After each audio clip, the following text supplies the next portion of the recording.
नमो ओम विष्णुपादाय कृष्णप्रेष्ठाय भूतले श्रीमते भक्ति वेदांत स्वामिनिधि नामिने। हरे कृष्णा कृष्णा कृष्णा हरे हरे, हरे राम राम राम हरे हरे। श्रील ऐसी भक्ति वेदांत स्वामी प्रभुपाद की जय। आचार्य महात्मा गांधी जी की जय। भगवद गीता 2020 में आपका स्वागत है। आज 13वें अध्याय का 19वां श्लोक हम करेंगे। पुनर्कथन कर लेते हैं 18वें श्लोक की, जिसमें भगवान ने गेयम के विषय में अंतिम श्लोक बताया है। 18वां श्लोक गेयम के विषय में अंतिम श्लोक है और उस श्लोक की चर्चा करते करते एक बहुत ही महत्वपूर्ण बात भगवान की कृपा से जीवा से निकल गई। ज्योतिषामपि तज्ज्योति ही तमसः परमुच्यते ज्ञानम गेयम ज्ञान गम्यम हृदि सर्वस्य विष्ठितम। तो भगवान कहते हैं समस्त ज्योतियों में ज्योति वे ही है और उनकी ज्योति भी वही है, उनकी तेज का कारण वही है और वे तमस के पूर्णतया परे हैं। तमस उनमें है ही नहीं। भगवान में तमस का, सात्विक का, राजसिक किसी का भी कोई भी स्थान नहीं है, अंधकार का स्थान ही नहीं है। परम उच्चत है।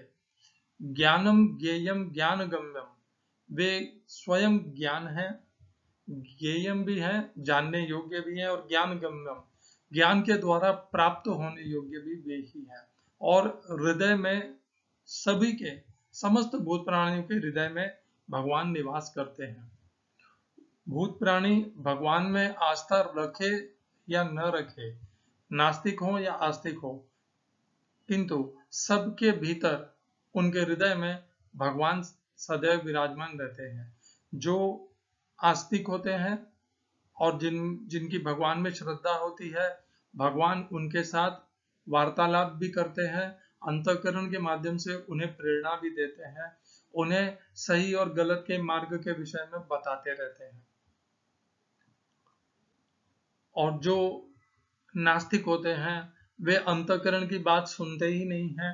अंतःकरण अर्थात भगवान जो भीतर स्थित है हृदय में, वे कुछ कह भी देते हैं तो वे अपनी इंद्रियां, मन और बुद्धि के द्वारा पूर्णतया विवश हुए वही करते हैं जो वे इंद्रियां, मन, बुद्धि करवाते हैं। इंद्रियस इंद्रियस अर्थ है राग द्वेषो व्यवस्थित तयोर न वशमागच्छे तौ यस्य परिपन्थिनो। उनके सबसे बड़ी मार्ग के शत्रु हैं ये। विशेष क्या था इसमें? भगवान ने बताया ज्ञेयम ज्ञान गम्यम, जानने योग्य। भगवान ने बताया कि जानने योग्य भी वे ही हैं।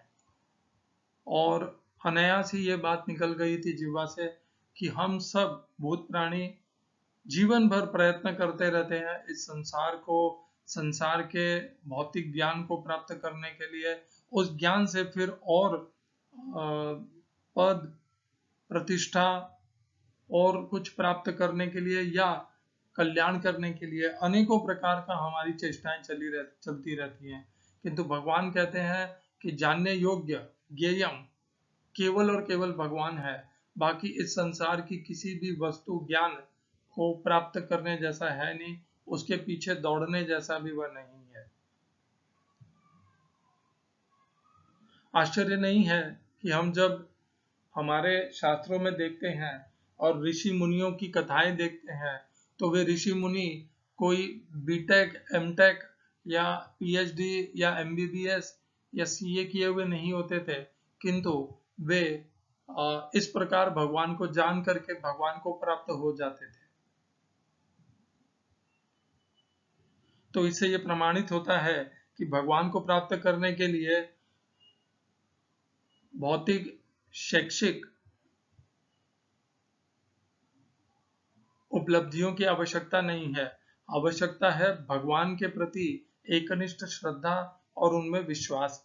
मैं ये नहीं कहना चाह रहा कि आप अभ्यास मत करिए या शैक्षिक योग्यताओं को प्राप्त करने की चेष्टा मत करिए, किंतु वह अपने आप में पर्याप्त नहीं है।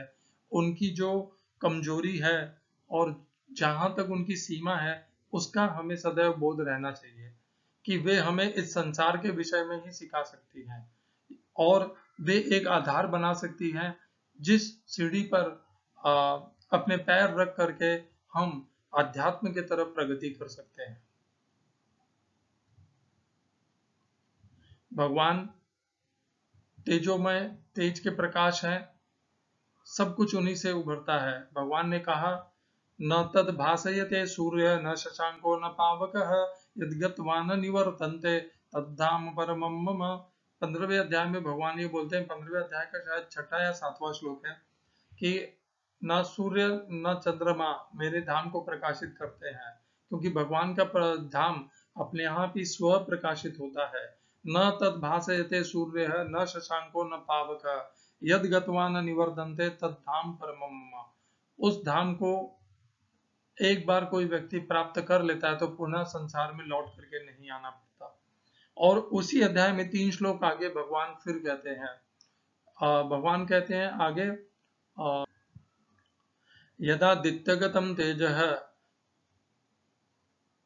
जगत भासयतेऽखिलम् यच्चंद्रमसि यच्चाग्नौ तत्तेजो विद्धि मामकम्। भगवान कहते हैं कि जो सूर्य में, चंद्रमा में और अग्नि में तेज है, उसे तू मेरा ही तेज जान। वे सब तेज मेरे ही तेज से होते हैं और वे इस धरती को प्रकाशमान करते हैं दिन में, रात में, और जब चाहे तब अग्नि के माध्यम से प्रकाशमान करते हैं। इस प्रकार भगवान तेज के स्रोत हैं, स्तोत्र हैं। आज की श्लोक संख्या में 13वें अध्याय के 19वें श्लोक में भगवान कहते हैं, इति क्षेत्रम तथा ज्ञानम ज्ञेयम चोक्तम समासतः मद्भक्त एतविज्ञाय मद्भावायो उपपद्यते। हिंदी अनुवाद गीता यथारूप श्रील प्रभुपाद। इस प्रकार मैंने कर्मक्षेत्र, शरीर, ज्ञान तथा ज्ञेयम होना चाहिए, ज्ञेय का संक्षेप में वर्णन किया है। इसे केवल मेरे भक्त ही पूरी तरह समझ सकते हैं और इस तरह मेरे स्वभाव को प्राप्त होते हैं। English translation, Gita as it is, Swami Prabhupada. Thus the field of activities, the body, the knowledge and the knowable have been summarily described by me. Only my devotees can understand this thoroughly and thus they attain this nature, my nature. इस श्लोक में प्रयोग किए गए संस्कृत शब्दों के अर्थ हैं इति, इस प्रकार, क्षेत्रम, कर्म क्षेत्र का, शरीर का, तथा भी, ज्ञानम, ज्ञान, ज्ञेयम, जानने योग्य, च, भी, उक्तम, कहा गया, समासतः, संक्षेप में।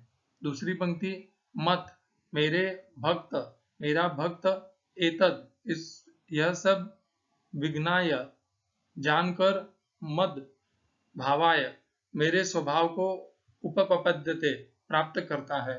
इस श्लोक का तात्पर्य श्रीमद् भगवद गीता यथारूप श्रील प्रभुपाद के द्वारा भगवान ने शरीर, ज्ञान तथा ज्ञेय का संक्षेप में वर्णन किया है। यह ज्ञान 3 वस्तुओं का है, ज्ञाता, ज्ञेय तथा जानने की विधि। ये तीनों मिलकर विज्ञान कहलाते हैं। पूर्ण ज्ञान भगवान के अनन्य भक्तों द्वारा प्रत्यक्षतः समझा जा सकता है, अन्य इसे समझ पाने में असमर्थ रहते हैं। अद्वैतवादियों का कहना है कि अंतिम अवस्था में ये तीनों बातें एक हो जाती हैं, लेकिन भक्त इसे नहीं मानते। ज्ञान तथा ज्ञान के विकास का अर्थ है अपने आप को कृष्ण भावनामृत में समझना। हम भौतिक चेतना द्वारा संचालित होते हैं, लेकिन जो ही हम अपनी सारी चेतना कृष्ण के कार्यों में स्थानांतरित कर देते हैं और इसका अनुभव करते हैं कि कृष्ण ही सब कुछ है, तो हम वास्तविक ज्ञान प्राप्त कर सकते हैं। दूसरे शब्दों में, ज्ञान तो भक्ति को पूर्णतया समझने के लिए प्रारंभिक अवस्था है। 15वें अध्याय में इसकी विशाद व्याख्या की गई है। अब हम सारांश रूप में कह सकते हैं कि श्लोक 6 तथा 7 के महाभूतानी से लेकर चेतना धृति तक भौतिक तत्वों का तथा जीवन के लक्षणों की कुछ अभिव्यक्तियों का विश्लेषण हुआ है। ये सब मिलकर शरीर तथा कार्यक्षेत्र का निर्माण करते हैं। तथा श्लोक 8 से लेकर 12 तक अमानित्वम से लेकर तत्व ज्ञानार्थ दर्शनम तक कार्यक्षेत्र के दोनों प्रकार के ज्ञाताओं अर्थात आत्मा तथा परमात्मा के ज्ञान की विधि का वर्णन हुआ है। श्लोक 13 से 18 में अनादि मत परम से लेकर हृदय सर्वस्य विष्टितम तक जीवात्मा तथा परमात्मा का वर्णन हुआ है। इस प्रकार तीन बातों का वर्णन हुआ है, कार्यक्षेत्र, जानने की विधि तथा आत्मा एवं परमात्मा। यहाँ इसका विशेष उल्लेख हुआ है कि भगवान के अनन्य भक्त की इन तीनों बातों को ठीक से समझ सकते हैं। अतएव ऐसे भक्तों के लिए भगवद गीता अत्यंत लाभप्रद है। वे ही परम लक्ष्य अर्थात परमेश्वर कृष्ण के स्वभाव को प्राप्त कर सकते हैं। दूसरे शब्दों में केवल भक्त ही भगवत गीता को समझ सकते हैं और वांछित फल प्राप्त कर सकते हैं, अन्य लोग नहीं।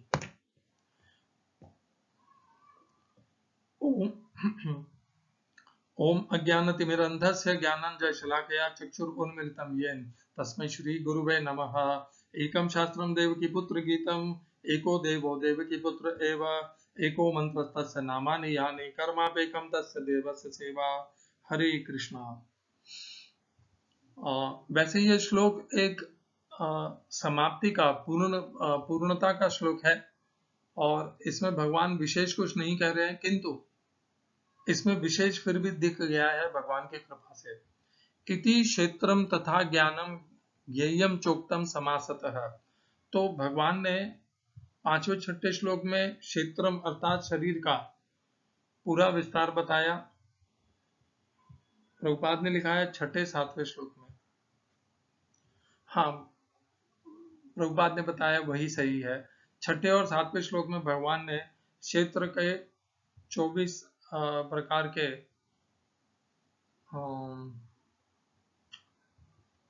तत्वों का वर्णन किया। फिर भगवान ने ज्ञान किसे कहते हैं और ज्ञान के क्या क्या स्वरूप हैं और क्या क्या अंग हैं, उनके विषय में बताया। 20 अंग भगवान ने ज्ञान के बताए 7वें श्लोक से लेकर के 12वें श्लोक तक। फिर 13वें श्लोक से लेकर 18वें श्लोक तक भगवान ने ज्ञेयम जो जानने योग्य है उसके विषय में बताया। वो जो कुछ भी बताया भगवान ने वो केवल भगवान जानने योग्य के विषय में बताया। मुझे उसमें परमात्मा के विषय में कुछ नहीं दिखा। जो कुछ भी भगवान ने बताया वह सब परमात्मा के विषय में है। और भगवान ने कहा कि ये सब तो मैंने संक्षेप से में वर्णन किया है, किंतु इतना जानना पर्याप्त है। यदि हम इस प्रकार अपने शरीर को जान लेते हैं तो स्वामी रामसुखदास दास जी ने बहुत सुंदर लिखा कि हमारा शरीर से संबंध विच्छेद हो जाता है। कैसे होता है? यदि हम शरीर को जान लेते हैं और यदि हमारे पास ज्ञान प्राप्त हो जाता है और हमें हमारा लक्ष्य अर्थात ज्ञेयम स्पष्ट उसके प्रति समर्पित हो जाते हैं, तो सबसे पहले हम शरीर से हमारा संबंध विच्छेद होता है और फिर हम ज्ञेयम को समझने के लिए योग्य बन के उस मार्ग में चल पड़ते हैं। 13वें श्लोक से लेकर के 18वें श्लोक तक ज्ञेयम के जो भी विषय में कहा गया है वह सब निराकार ब्रह्म के प्रतीति है। जैसे सर्वतः पाणिपादम तथा सर्वतोषी शिरोमुखम सर्वतः श्रुति मल्लोके सर्वमावृत्य तिष्ठति सर्वेन्द्रिय गुणाभासम सर्वेन्द्रिय विवर्जितम असक्तम सर्वभृक्षैव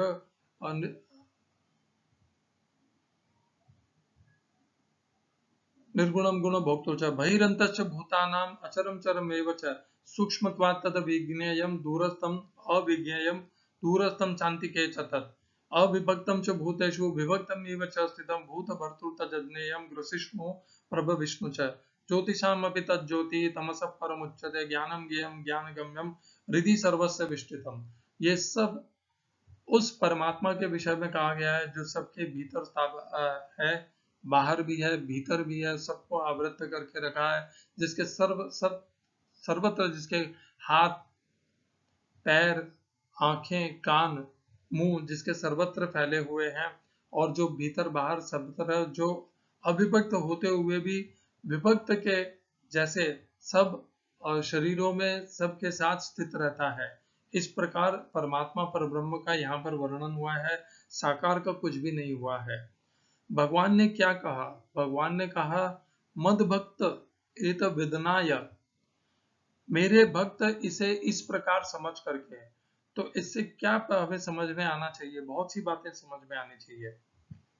जो निराकारवादी भी हैं भगवान ने उन्हें भी भक्त ही कहा है यहाँ पर। क्यों? क्योंकि निराकारवादी इस प्रकार ही भगवान को समझते हैं निराकार में, और वे ही ज्ञान के प्रति अत्यधिक प्रयत्नशील भी रहते हैं। और भगवान ने उन्हें भी अपना भक्त कहा है। जो भगवान को निराकार में जानता है, परमात्मा स्वरूप में जानता है, भगवान ने उन्हें भी अपना भक्त कहा है। दूसरा एक और दृष्टिकोण भी है।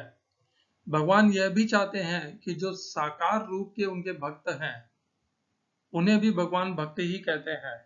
और भगवान यह भी चाहते हैं कि साकार रूप से जो उनकी उपासना करते हैं वे भी भगवान के इस निराकार के स्वरूप को समझे और समझ करके भगवान के जैसे निश्चल निर्दोष स्वभाव को प्राप्त हो, अर्थात भगवान को प्राप्त हो। भगवान ने ये नहीं कहा कि इस प्रकार परब्रह्म परमात्मा को समझ करके उनको उसको उस प्रकार के परमात्मा के स्वरूप को मुझ कृष्ण के साकार स्वरूप से नीचे समझो, निम्न समझो, ऐसा कहीं नहीं कहा। भगवान ने तो ये कहा मद भक्त, यदि भक्त को हम साकार मानते हैं तो उसे भी इस प्रकार भगवान को निराकार में जान करके जानने से ही वह भगवान के स्वभाव को प्राप्त होगा और भगवान को प्राप्त होगा। और जो निराकारवादी है उनको तो इस प्रकार भगवान को जानना ही चाहिए और वे भी इस प्रकार भगवान को जान करके वे परब्रह्म परमात्मा स्वरूप में भी यदि भगवान को जानते हैं तब भी भगवान उन्हें अपना भक्त ही मानते हैं। मद भक्त एत विद्नाय, ये भगवान का शब्द है मद भक्त। मैंने यहाँ पर भगवत गीता के भीतर इस शब्द को नहीं घुसाया है, ये भगवान का शब्द है।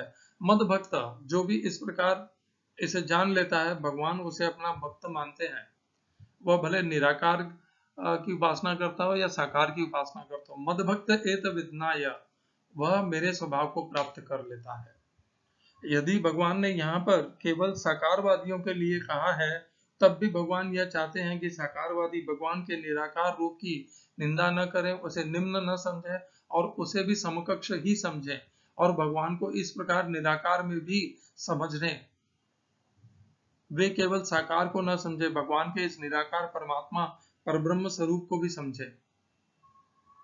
केवल साकार के स्वरूप को समझने से भगवान के स्वभाव को प्राप्त नहीं हो पाएंगे। भगवान ने यहाँ पर स्पष्ट कहा है ज्ञेयम, इस प्रकार ज्ञेयम को समझने से भगवान के स्वभाव को प्राप्त हो सकते हैं। और वह फिर निराकार का उपासक हो या साकार का उपासक हो, जो भी इस प्रकार भगवान को समझेगा, ज्ञेयम को समझेगा, वह भगवान के स्वभाव को प्राप्त होगा। यह तो निश्चित ही है। इस प्रकार यह पहली बार नहीं है कि भगवान इस प्रकार एक पूर्णांश कर रहे हैं। जैसे 12वें अध्याय का अंत हुआ तक वहां पर भी भगवान ने यही कहा, मतलब इसी प्रकार से भगवान किसी भी ज्ञान को प्रदान करके उसका समावेश एक पूर्णता में करते हैं, जैसे कहते हैं कंक्लूजन। तो भगवान ने कहा 12वें अध्याय के अंत में, ये तु धर्म्यामितम मृदम यथोक्तम पर्युपासते श्रद्धाना मत परमाः भक्तासते अतीव मे प्रियाः। जो इस प्रकार मेरे द्वारा बताए गए धर्म का अनुशीलन करते हैं श्रद्धा पूर्वक, श्रद्धाना मत परमाः, मेरे परायण होकर के, वे मुझे अतिशय प्रिय है, अतीव प्रिय है। यहाँ पर भी भगवान ने इसी प्रकार इन तीनों का समावेश किया, क्षेत्रम, ज्ञानम और ज्ञेयम को, और समावेश करके इनके प्रति सारांश में कहा कि इस प्रकार जो भी इन तीनों को जान लेता है मेरा भक्त, इन्हें जान करके मेरे ही स्वभाव को प्राप्त हो जाता है। बार बार भगवान संकेत दे रहे हैं कि निराकार और साकार भिन्न नहीं है, उनमें ऊपर नीचे निम्न और श्रेष्ठ की भिन्नता नहीं है, भेदभाव नहीं है, सब एक ही है, एक ही श्रेणी में है। और भगवान साकार भी हो सकते हैं और निराकार भी हो सकते हैं। भगवान के भक्त भी साकार के उपासक हो सकते हैं, निराकार के उपासक भी हो सकते हैं, और भगवान दोनों को ही उतना ही समान रूप से प्रेम करते हैं। समोहम सर्वभूतेषु न मे द्वेषोस्ति न प्रिय ये भजन्ति तु माम भक्त्या मयि ते तेषु चाप्यहम्। जो भी भगवान का भजन करेंगे, भक्ति करेंगे, उनकी भजन करना अर्थात भक्ति करना, वह भले निराकार के स्वरूप से करें या साकार के स्वरूप से, भगवान भी उनकी प्रत्युत्तर में उसी प्रकार से भक्ति और उनसे अपना संबंध बनाएंगे। इस प्रकार हमें इस श्लोक के सारांश को समझ करके भगवान में जो विशाल हृदय है वे अपने भक्तों में भेदभाव नहीं करते हैं। तो हम भिन्न भिन्न मार्ग के अनुयायी होने के पश्चात भी हमें भिन्न भिन्न मार्ग के अनुयायियों में भेदभाव या उनके प्रति इस प्रकार का भाव कभी नहीं रखना चाहिए। सबको एक समझना चाहिए, भेदभाव कभी नहीं रखना चाहिए। और भगवान में भी भेदभाव नहीं रखना चाहिए। भगवान के निराकार और साकार स्वरूप को एक ही समझना चाहिए। बार बार भगवान इसके प्रति संकेत दे रहे हैं, निर्देश दे रहे हैं, आदेश दे रहे हैं। जागो, कब समझोगे। हरे कृष्णा। श्रील ऐसी भक्ति वेदांत स्वामी प्रभुपाद की जय। आचार्य महात्मा गांधी जी की जय।